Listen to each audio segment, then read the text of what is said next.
This is me performing an end-to-end test of my project called PeopleForce.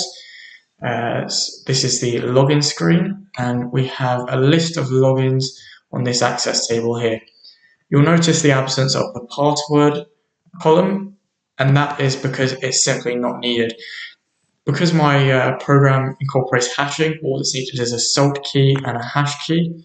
That improves the security of the program, as it means that no one can see another user's password. Right, so we will choose my details at the bottom here, although it doesn't really matter. My credentials. My password is password.1. See that I'm prompted with a login successful message. The first thing we're going to do is try to add a new login. So we'll put the person who we're going to add is, let's say, John.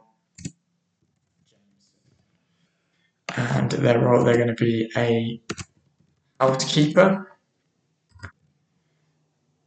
And their password is going to be John. Their email is going to be John7@people.com. And these boxes at the end, you'll notice, that's just to show you that what the hash password and the safe salt are going to be, just to verify that the hashing is working. So as we can see, the hashing is working. So then it's not necessary to click this, it's just a for the user. And we click the save button, see that login information saves securely.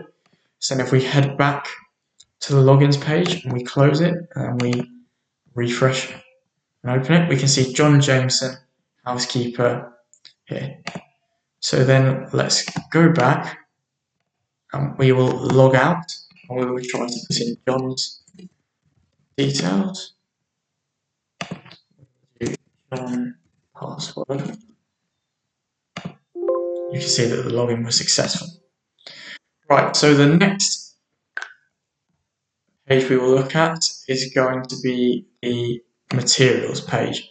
So all we have to do here is click refresh table to load all of the columns in. You can see all the items in the materials table. To reorder, let's say we've got the Ivy infusion set, which hasn't quite reached the reorder level yet, so will not be automatically reordered. All we have to do is click the reorder button. Then let's say we want to add 5 items. The original material quantity was 12, as we can see here. Then you also get a message saying how many items you've added, and then it's automatically refreshed and you can see the new stock amount there.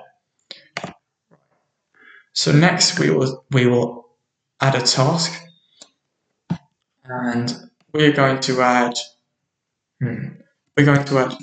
clean room 216 per se.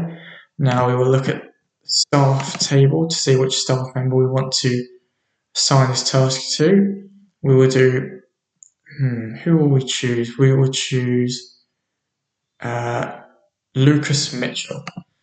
We will put in the name Lucas. With the next screen. So the date required, let's put today, the 14th of April. We're going to have a high task severity, so you want to get the room turned around really quickly. And then for an item, we're going to put mop. Now in the access table, you'll see that if we look in the materials table, we currently have 9 mops. Okay, now it's unlikely that 9 mops are going to be used in a task, but I'm going to demonstrate the automatic reordering system here. So let's say that actually no, we won't use all 9 mops. The reorder quantity is 3, so let's say we use 8 mops. That would leave us with 1 mop left. Let's see, we use 8 mops. We click save, and there we go. The material quantity was below the reorder level, so it automatically restocks to 8. Then the task was also successfully saved. So now, if we refresh the materials page, you can see that the number of mops is now 8. If we refresh the start task table, we can see that the task clean 216 has been added, and this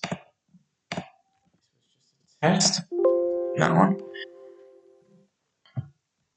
and then we go to the materials for task table and we reopen it, we can see that it's now been added, that the severity, the date due, the number of mops, etc.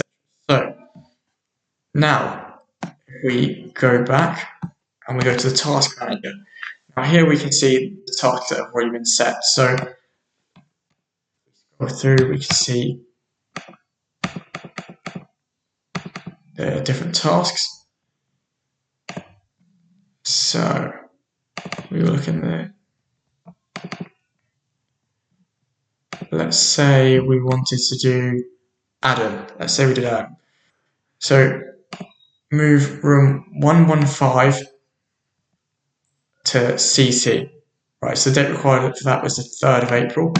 We'll look here, it's going to be one of these tasks. So we can see that the quantity will be 1. So let's look.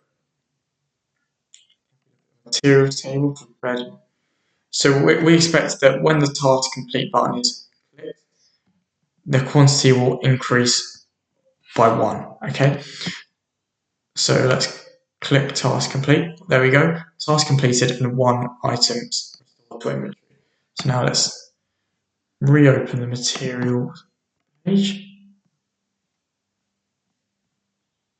And you can see that the number of beds has increased by 1.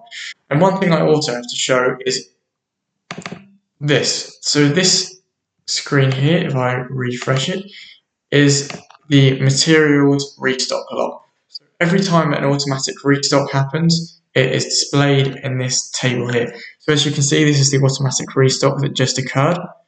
We can see that it happened at 16:22. It's currently 16:25. And it also happened on the 14th of the 4th. As you can see, it's currently the 14th of the 4th. You can see the other dates. An automatic restock occurred. Then we can also see the new number of beds that have been returned to the materials page here. Right, that is everything. Thank you for listening.